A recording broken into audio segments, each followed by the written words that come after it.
We have a guest speaker this morning, Tim Barton from Wallbuilders, so let's give him a warm welcome. Thank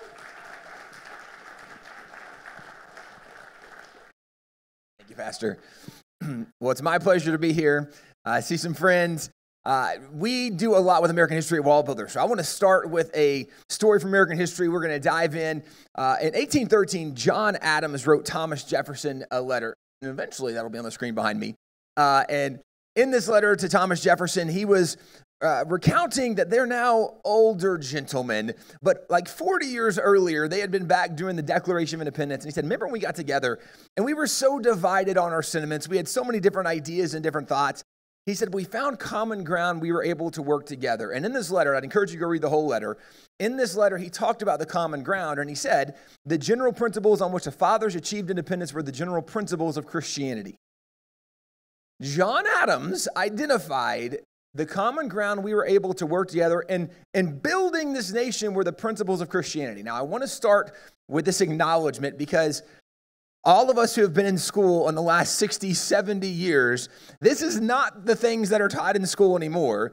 We don't hear the narrative that Christianity impacted the founding of our nation or that the founding fathers were using those general principles, but it really does indicate how far we've come from learning the actual story. For a lot of people, we think because we know the name of a founding father, we might know their story. The reality is we know very little today compared to earlier generations. Back in the 1930s, 40s, and 50s, there was a professor at Duke University. Her name was Alice Baldwin, and she identified, if you go to the Declaration, every single issue in the Declaration of Independence had been preached from American pulpits prior to 1763, which was more than a dozen years before the Revolution. Well, she put all of this in a book called The New England Clergy in the American Revolution. And what she identified is when the founding fathers got together and they're presenting all of their ideas for American freedom and independence, it wasn't actually their ideas they had just come up with. It was things they had learned from their pastors over the last several decades because their pastors were the ones teaching and guiding and coaching them in these thoughts. And today, the idea the founding fathers were influenced by their pastors or by Christianity, by the Bible, it seems unusual for most people today. In fact, it seems contrary to a lot of the idea. A lot of people have heard that America was a secular nation or the founding fathers were atheists, agnostics, and deists. Again, it's only an indication of how little we actually know of the story because the very first time the founding fathers ever came together as a group of individuals was September 6, 1774. And when they first came together, they were representing the different 13 colonies. The colonies picked different leaders to go meet from these colony leaders from other areas. They met in Philadelphia. And when they got together, the very first motion that was made at their meeting was made by Thomas Cushing of Connecticut. And the very first motion was that they open with prayer. They discussed the motion. They agreed to the motion. There actually was a famous painting done depicting their very first meeting together. This is the famous painting of that very first prayer in Congress. Even the records of Congress identify that they not only open with prayer, the records of Congress identified that opening prayer lasted about 2 hours. Now, I don't know how spiritual you feel this morning. I would just venture to say, right? 2 hours is a long prayer meeting, and I love Jesus. We're friends. We hang out all the time. 2 hours is a long time. If you show up at a meeting, someone's like, hey, let's pray, and then it keeps going for 2 hours. This is literally what happens. In fact, John Adams, he was one of many of the guys there who actually wrote about this extended prayer meeting, but he even identified that not only did they spend 2 hours in prayer, that in the midst of their prayer, somebody suggested maybe we should read from the Bible as well. And the pastor who led them, the guy behind the podium, his name is the Reverend Jacob Duché. He was a local pastor there in Philadelphia. And he opened up the Book of Common Prayer. The Book of Common Prayer was an Anglican prayer book done back in the 1600s. And in this Anglican prayer book, not only did they have various prayers that you could pray on given occasions, but it had an outline of different Bible passages that you should read on any given day. So like a Bible reading plan, on this day you read these 4 chapters or these 5 chapters. Well, on that day, there were 4 prescribed chapters. And one of the things they read was so inspiring. One of the founding fathers said that it was accidentally extremely applicable to our situation. Meaning that it was so relevant to what they read. John Adams wrote Abigail a letter. And part of what he wrote in the letter, he said, I must beg you to read that psalm. Read the 35th Psalm to your friends. Read it to your father. Now he's writing to Abigail and saying that you need to read this psalm that we just read, Psalm 35, and even have your father read it. The father was the Reverend John Smith, the pastor of their home church. And John Adams says, everybody needs to see this. Why? Psalm 35, a psalm that had been written in the Book of Common Prayer back in the 100 years before this moment, ascribed for that day, was one of the psalms that David wrote while King Saul was chasing him, trying to kill him. And David says, God, I've done nothing wrong. And he seeks my destruction. Lord, you rise up, be my shield, my buckler, my strong right arm. And the founding father said, this is how we feel in this moment. And it was as if God himself had ordained that psalm. Well, then John Adams tells Abigail what they proceeded to do. He says, we have appointed a continental fast, meaning that the Continental Congress called all of the nation to a time of prayer and fasting. He goes on and says, millions be upon their knees at once before their great creator, imploring his forgiveness and blessings, his smile on American counsel and arms. So he's telling Abigail, millions of people are going to be praying on this day. It's going to be incredible. There's only about 3 million colonists in America at that time. So for him to think that millions are going to be on their knees, he's thinking that everybody's going to be praying. Well, this idea of even having these days of prayer is not unusual. If you look back in American history, by 1815, there had been more than 1,400 official government prayer proclamations that came from either governors, from presidents, or from the Continental Congress. And it's worth noting, every single founding father who became a governor issued prayer proclamations. The reason that matters is today, we often hear the founding fathers were atheists, agnostics, or deists, or they were secularists. They didn't want God and government because they believed in the separation of church and state. Whatever the argument might be, anytime someone makes that argument, I just want to point back and say, okay, if you're arguing they didn't believe in God or they were secular, then why did they pray all the time? And they did it from a government capacity, where as the governor, they're saying, hey, we need to have times that we're praying and asking God for help. And just during the American Revolution alone, there were 15 times the Continental Congress did this. And there were two different kinds of prayer proclamations. The first was for prayer and fasting. And this is not an unusual thought. We see lots of examples of this even in the Bible, that we should have times of prayer and fasting in our own life. And for them in the founding era, there were moments when they really needed God's help and intervention. So they would call for a day of prayer and fasting, asking for God to intervene on their behalf.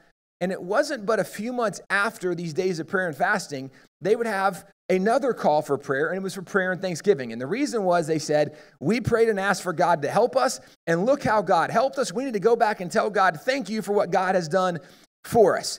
This is the way it went 15 times during the American Revolution. Well, the very first one that John Adams initially wrote Abigail about was for a time of prayer and fasting. And it wasn't very long after this that John Adams actually writes Abigail another letter. And he says, Abigail, it's amazing what's happened. He says, the British just attacked this local outpost. And our militia was able to hold off the British. It was amazing. Now, that really is kind of amazing if you know some details about American history, because Great Britain had the #1 military power in the world at that time. We were trying to form something, and we really weren't very good in the military scheme of things yet. And so the fact that our little militia was able to repel a British regiment, this was a really big deal. But then it gets more interesting, because in this letter he says, we also have just destroyed a 64-gun British man of warship and a 20-gun British man of warship. Now, why does that matter? Why is that impressive? Because we didn't have a navy yet. Back at this point, again, we were British colonies up until like a couple of weeks earlier. And so when we break away from the British, the reason they're the #1 military power in the world is they have the #1 navy in the world, because so much was done on the sea at that time. So they have the best navy. We separate from them. We don't have any naval war vessels. We had businessmen in America, and they did have some ships of their own we would use for trade. So what they did is they took whatever trade ships they had, they would start loading cannons, whatever cannons they could find, they'd put on these trade ships, and we would, with these trade ships, fight against British naval vessels. Well, to give you perspective of this, if you ever go to Washington, D.C., the Smithsonian Museum of American History, up on the 3rd floor, they have one of the very first ships of the American Navy. It's called the Gunboat Philadelphia. This is the Gunboat Philadelphia. Now, John Adams says, Abigail, it's amazing. We just destroyed a 64-gun British man of warship and a 20-gun British man of warship. And my question is like, how? Did you row really fast in that direction? Because this makes no sense at all, and it didn't make sense. they recognize something unusual is happening right now that doesn't make any sense unless maybe God is helping us in this situation. In fact, John Adams then writes to Abigail another letter, and he says, I was eating dinner tonight, and there were men at a table eating dinner behind me, and they were discussing these unlikely events where we don't have the best explanation for it, and they were trying to come up with what they thought would be the best explanation for what we've been seeing go on. He says, and what they came up with, I think it probably is the best explanation. Here's what he wrote Abigail about what the explanation was. It appears to me the eternal Son of God is operating powerfully against the British nation. So he's eating dinner, men at the table talking behind him. They're like, how do we explain this? And somebody's like, I know, Jesus. Right? That's the only explanation. The eternal Son of God. This is super interesting because this statement doesn't come from people who believe in a separation of church and state with the idea of God shouldn't be a part of what we're doing. These are people who understood without God's intervention, we will never succeed. And once they begin to see things that didn't make sense, they'd already been praying and fasting for this. So they're like, we know exactly why this is happening. God is helping us. Now, this letter was written in 1777. That's still very early in the stages of the American Revolution. Well, what are they already? What are they already seeing that has so convinced them that God is moving on their behalf? Let me back you up just about a year and walk through some of these events. Because if you go, after we do the Declaration of Independence, presented to the public July 4th, 1776, about 2 months later, you have the Battle of Long Island, also known as the Battle of Brooklyn Heights, if you look this up later. During this battle, the Americans were outnumbered by the British more than 30,000 to 9,000. George Washington is part of this group where there's 9,000 troops. The British come, they advance, they push the Americans all the way back in New York up to the river. They're on an island. And when they get up to the river, they're stuck. They have nowhere to go. To make matters worse, the British Navy then begins their fleet sailing up the river. And so the Americans are going to be fully surrounded. And at this point, they're going to be captured or killed. They know this. And then this is where the beginning of the unlikely events begin to occur. There was a storm that broke out that afternoon.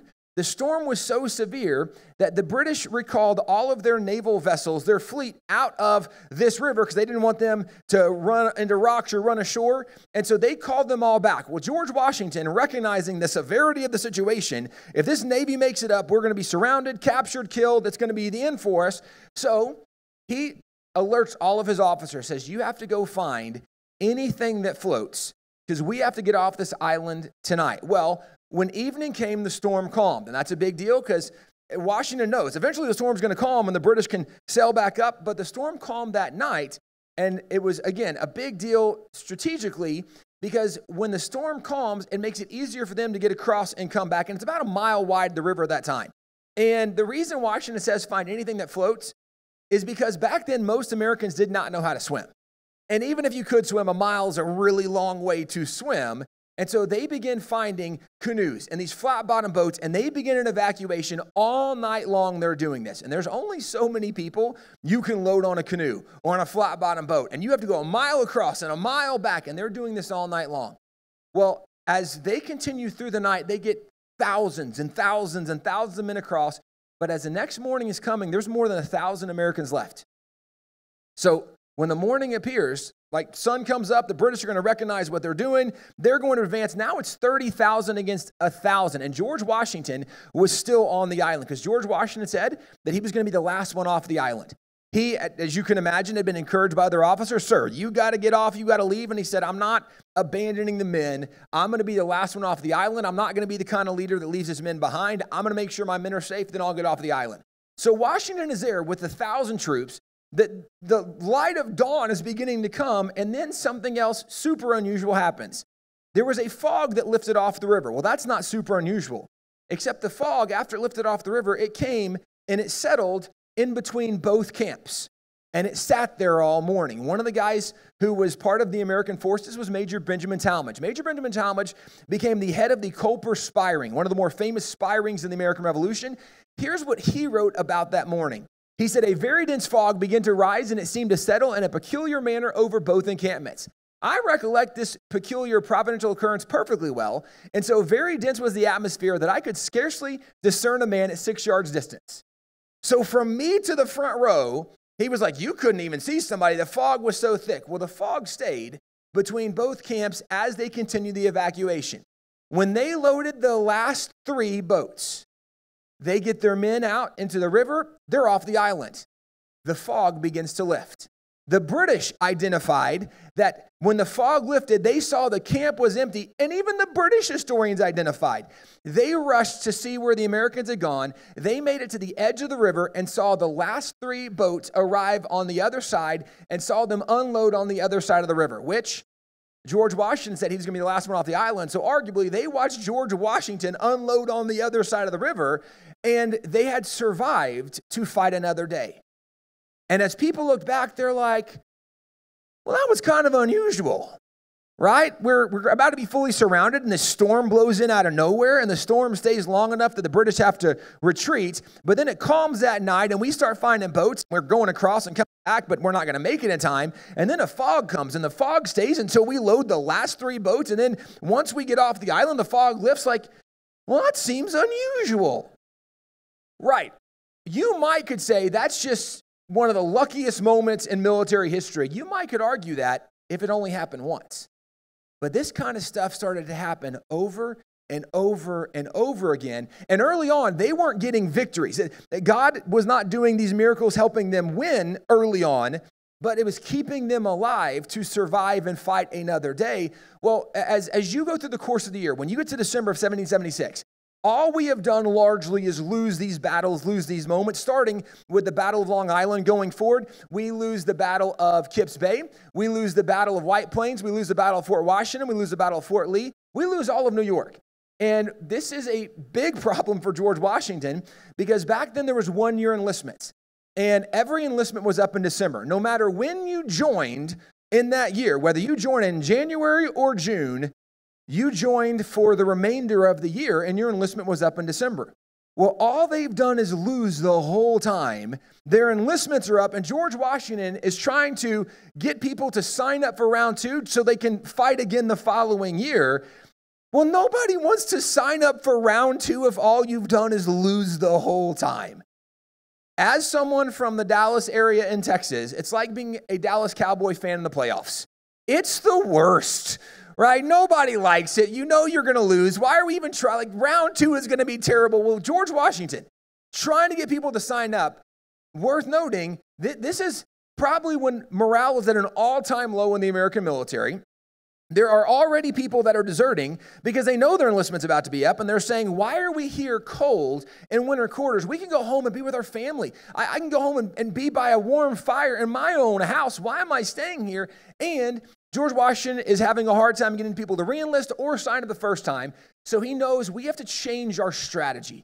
If we don't get a victory, then we will not get people to sign up for round 2. And this is what leads him coming up with this very daring plan that on Christmas night, we're going to cross the Delaware.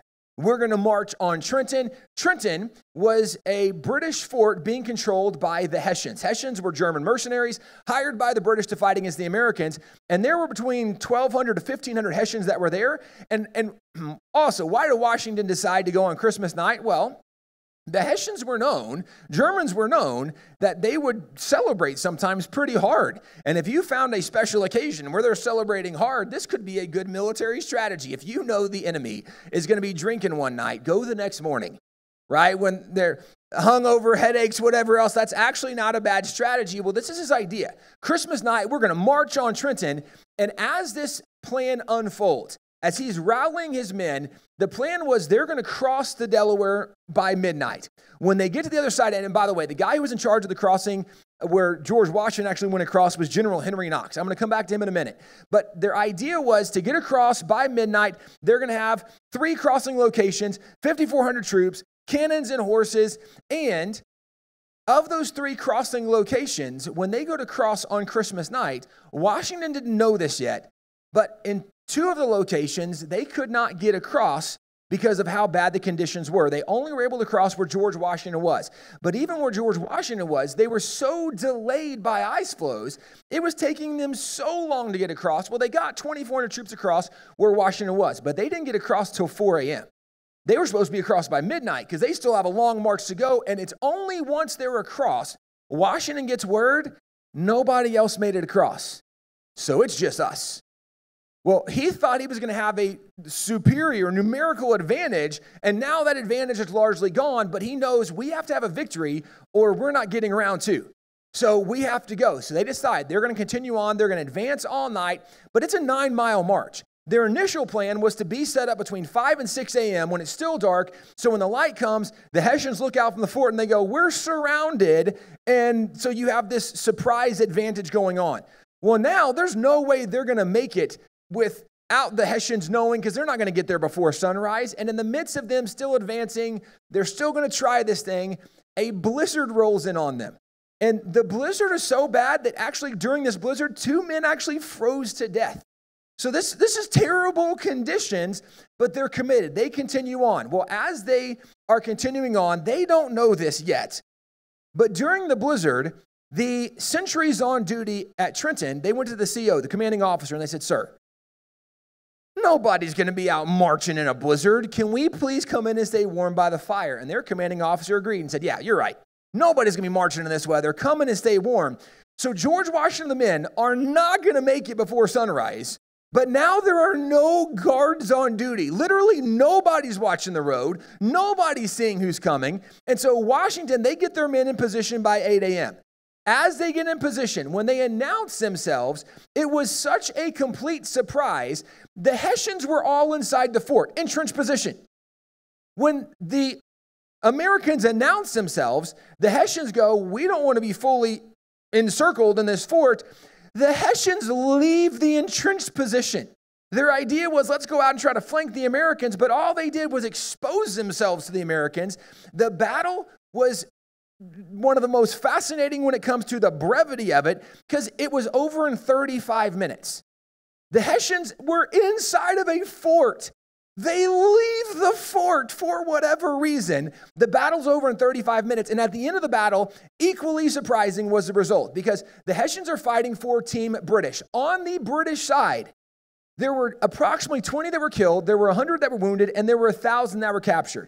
On the American side, there were 3 wounded. Period. And that's when people are like, well, that went really well. Right? Like, that's super surprising. Well, it gets even a little more surprising, because of the 3 that were wounded, only one of the 3 had what would be considered a fatal, life-threatening wound, but he was a young officer. And when Washington has his troops arriving to Trenton, he sent a small detachment to go outside the edge of town to guard the road outside of town to make sure that none of the loyalists could go try to recruit and bring in reinforcements for the British to help the Hessians. So the small detachment is out there. Well, as the small detachment is walking out to guard the edge of the road, there's a dog that barks at a house. And the owner of the house comes and opens the door to see what's going on. His name was Dr. John Riker. And he saw the small American detachment, and they said, sir, we mean you no harm. Stay inside. There's a move on Trenton right now, but there's no harm will come to you. You just stay inside, and everything's going to be fine. And he says, wait a second. No, I'm Team Patriot, right? I'm on your side. And if there's going to be a battle, he says, I want to come. His quote was, some poor fellow may need my assistance. So he got his medical bag, and he joins a small detachment. Well, when the battle starts, the small detachment goes back, and the only soldier, this young officer, who was shot near fatally, he was shot in the shoulder. The ball came in and nicked an artery in his chest. He's bleeding out, except the doctor was standing right beside him. The doctor took his finger, put it in the hole to slow the bleeding down. He ends up saving this guy's life. Well, who was this young officer? He went on to become a pretty famous American. In fact, if you've ever seen the famous painting of Washington crossing the Delaware, he's the guy standing right behind George Washington holding the American flag. Well, he's a known person. So well known, he went on to become the 5th president of the United States. His name was James Monroe. Now, again, this is when people are like, so what are the odds that the only dog that barks in town that night is the dog of the doctor? And the doctor decides to join. And again, like, what are the odds? The doctor standing beside the only guy who has this like fatal wound.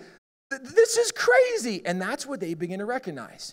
There were too many dominoes falling in such a way they knew God has to be helping us. because this doesn't make sense any other way. And even George Washington talked about this. George Washington wrote thousands of letters, but in 250 occasions, he talked about God's providence during the American Revolution. So it was so clear God was helping. Well, one of the guys who was also there, General Henry Knox, he wrote about what happened, the battle at Trenton that morning, and here's what he said about it. The hurry, fright, and confusion of the enemy was not unlike that which will be when the last trump will sound, which is the way the Apostle Paul describes, right, the return of Christ. It's just crazy. People don't know what's happening. He concluded, Providence seemed to have smiled upon every part of this enterprise. It was so clear, like God totally showed up and helped us in these moments. Well, if you go about a year later, George Washington writes General Thomas Nelson Jr. a letter, and he's talking again about how obvious it is that God is helping in the midst of what's going on. I would encourage you to read the whole letter. This is just part of it, but here's part of what he wrote in that letter. He said, the hand of providence has been so conspicuous in all this, that he must be worse than an infidel that lacks faith and more than wicked that has not gratitude enough to acknowledge his obligations. Meaning, if someone looks, if they see all the things we've been seeing, if they can't acknowledge that God has been moving, then you must be someone that lacks faith or more than wicked if you can't acknowledge what God has done. Well, the next part of his letter is my favorite part. He says, but it will be time enough for me to turn preacher when my present appointment ceases, and therefore I shall add no more on the doctrine of providence. Washington's like, I've seen enough miracles, I could become a pastor. But for right now, I'm going to focus on my present appointment, which is winning this war.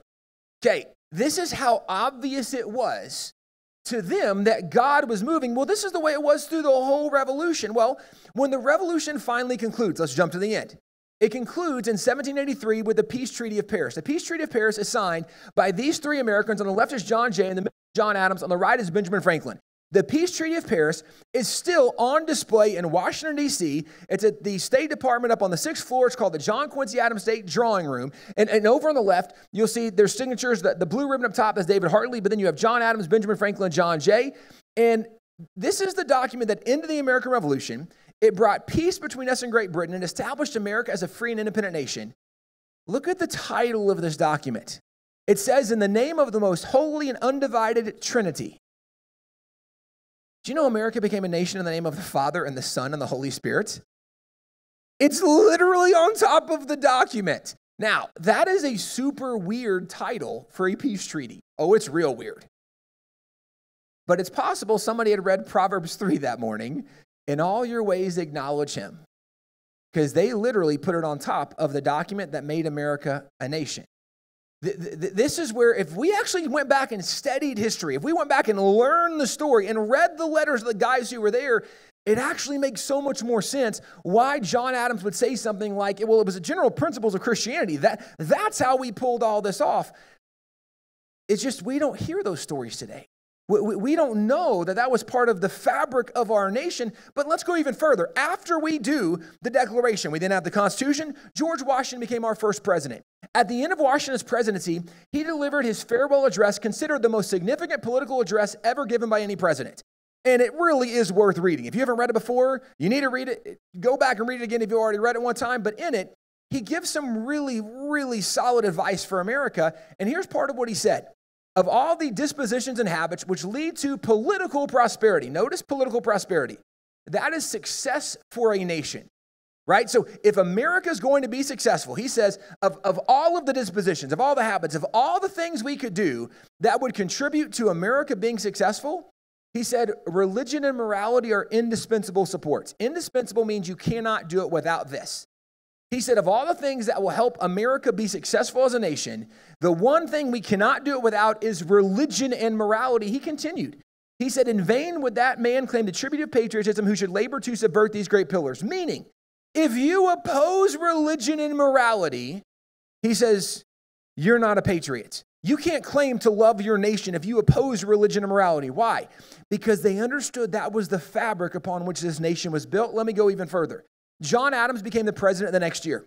John Adams then wrote a letter to the militia of Massachusetts. And again, the whole letter is worth reading. I'm going to show you only 2 sentences to give you a kind of a taste and a flavor of this letter. But here's part of what he argued in that letter. He said, our Constitution was made only for a moral and religious people. It is wholly inadequate to the government of any other.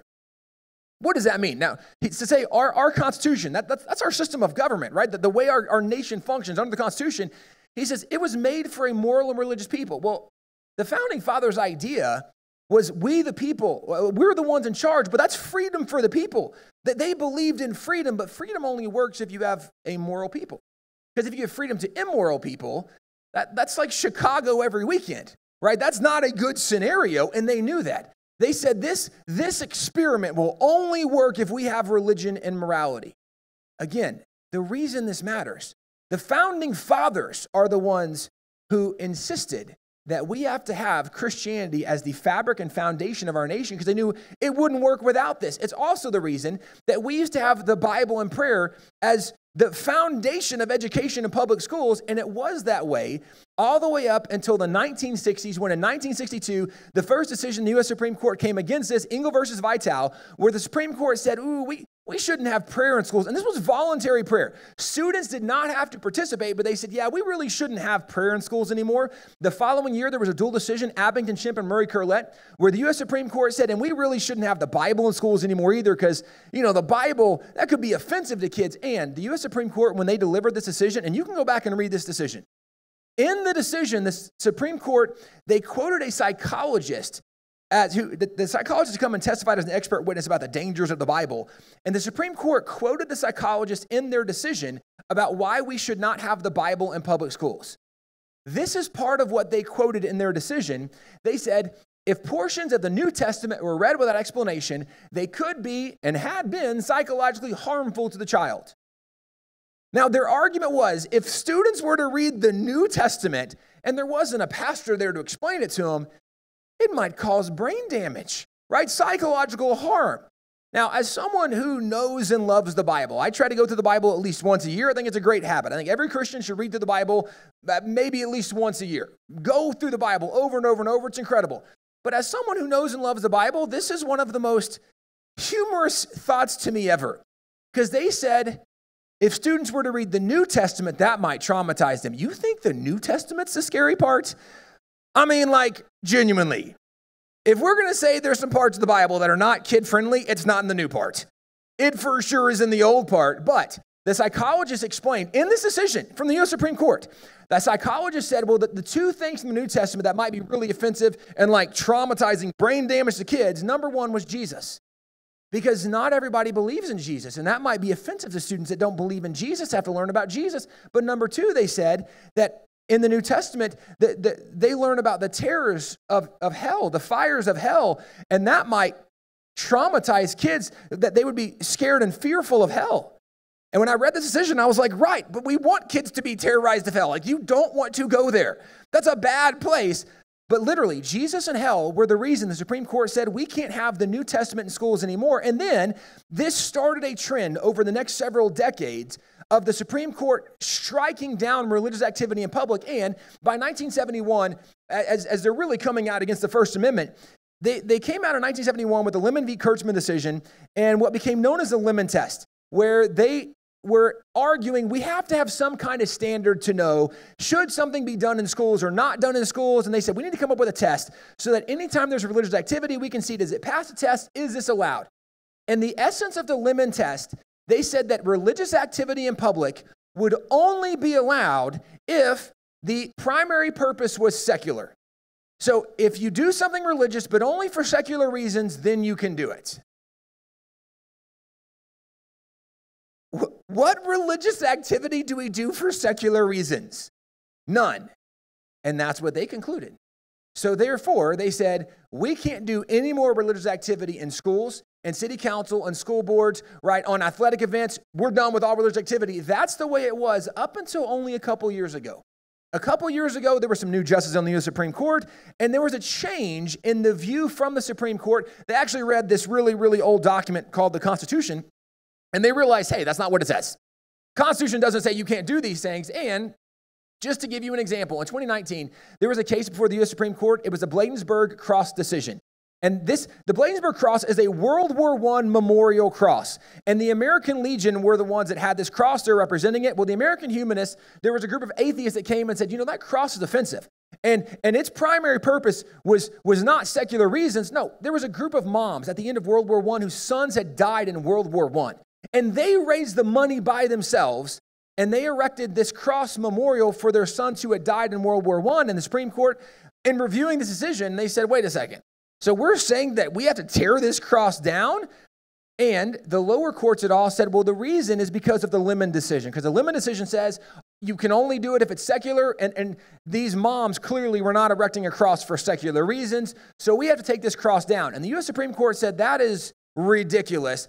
And in their decision, they said that we really should change the Lemon test. And they proposed a new test. What they said in the midst of this, now again, they were rebutting the Lemon test in their decision, but here's what they wrote. They said, long-standing religious expressive monuments, symbols, and practices require a strong presumption of constitutionality.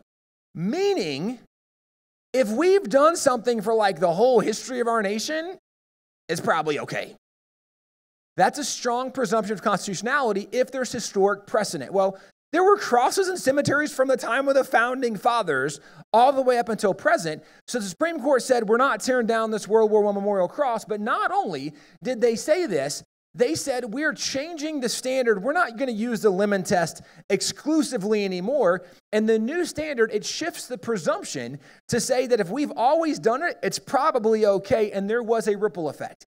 Because a couple years later, there was a case coming out of Boston, and it was Shirtliff versus City of Boston. There are 3 flagpoles in front of City Hall in Boston, and one of them has the American flag, one of them has the city flag of Boston, and then the third flagpole, they allowed citizens to come and petition the city, and you could fly whatever flag you wanted to, and the City of Boston flew more than 200 flags on this third flagpole, and it wasn't until there was a group that came and said, we want to fly the Christian flag. That was the very first time they ever said no to flying any flag. And they said, yeah, you can't fly the Christian flag because that's religious for religious reasons. And so the Supreme Court, in reviewing this, it was a 9-0 decision. So even the most like secular liberal justices said, yeah, that's kind of crazy. You can't only exclude Christians from the same activity everybody else can do. But Justice Stephen Breyer, considered one of the most secular justices in the U.S. Supreme Court history, he actually wrote a decision. And this is part of what he wrote in his decision. He said, the Lemon decision was issued during a bygone era when this court took a more freewheeling approach to interpreting legal text. He concluded that era is now over. So even the liberal justice said, that Lemon test idea, like that was never really constitutionally sound, and we're not doing that kind of stuff anymore. Well, what really changed everything was that same year there was another decision, the Coach Kennedy decision. Coach Kennedy was a football coach from Bremerton, Washington. He was fired for, at the end of a football game, he'd go to the 50-yard line, he would kneel down, he would pray silently. Nobody even heard him pray, but he was fired because he was doing something religious and it wasn't for secular reasons. Well, this case went all the way to the U.S. Supreme Court. And the only reason he was fired is because he had violated the Lemon test. Well, the U.S. Supreme Court not only said that it was wrong to terminate him, and so they restored his job, he got back pay, it was great news for him, but the Supreme Court said, okay, we have seen enough of the Lemon test being used to punish Christians. They said the Lemon test is now forever done away with. We will never use that standard anymore going forward. Now, why this matters is because the Lemon test was cited more than 7,300 times by federal courts in stopping religious activity. Well, the Supreme Court said that's now overturned. So what does that mean? It means all 7,300 times where somebody was told they couldn't do something, that's now legal again. We once again can go back and restore this. And let me give you a thought. In Proverbs, it says that a wise man attacks the city of the mighty and tears down the stronghold. Well, what does a wise man do? A wise man attacks. Well, what is that? That means you go on offense. A wise man doesn't just sit back playing defense, because if all you ever do is play defense, all you will do is lose more slowly. At some point, you got to go score some points. At some point, you have to go on offense. And First Liberty is the one that had the majority of these cases, but they have a website called Restoring Faith in America. And one of the things they point out, all the things we were told we couldn't do for the last 50 or 60 years, they're now legal again, such as the 10 Commandments. If you haven't heard, Louisiana, just a couple weeks ago, their governor signed a law requiring the 10 Commandments to be put back in every single public school classroom in the state of Louisiana. Well, It's because the only reason 10 Commandments were ever taken down was in 1980. It was a case Stone v. Graham, and the only reason that the Supreme Court said you can't do that is because it didn't pass the lemon test.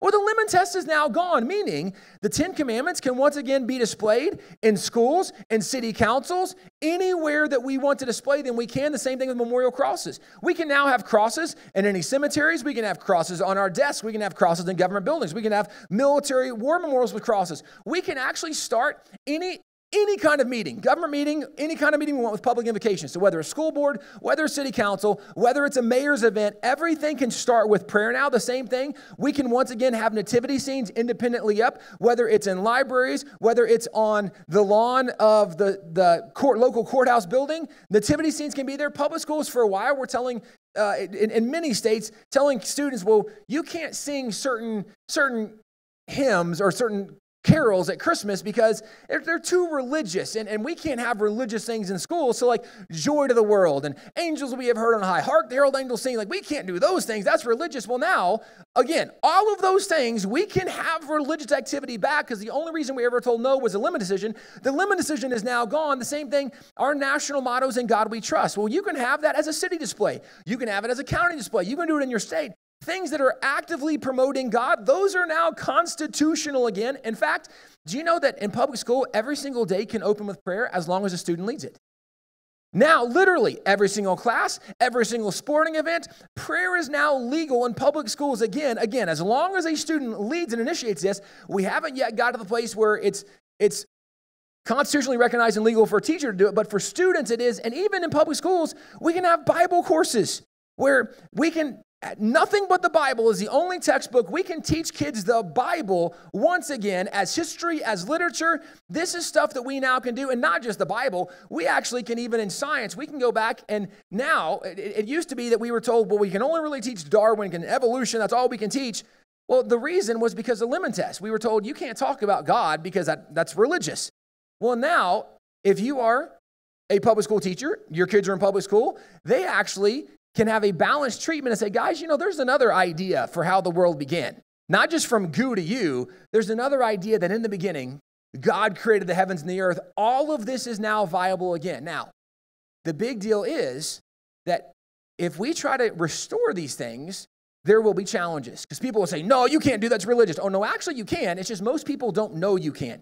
And there are religious liberty groups that exist for the sole purpose of defending people who are courageous enough to stand up and try to push back to restore some of this religious foundation and heritage of our nation.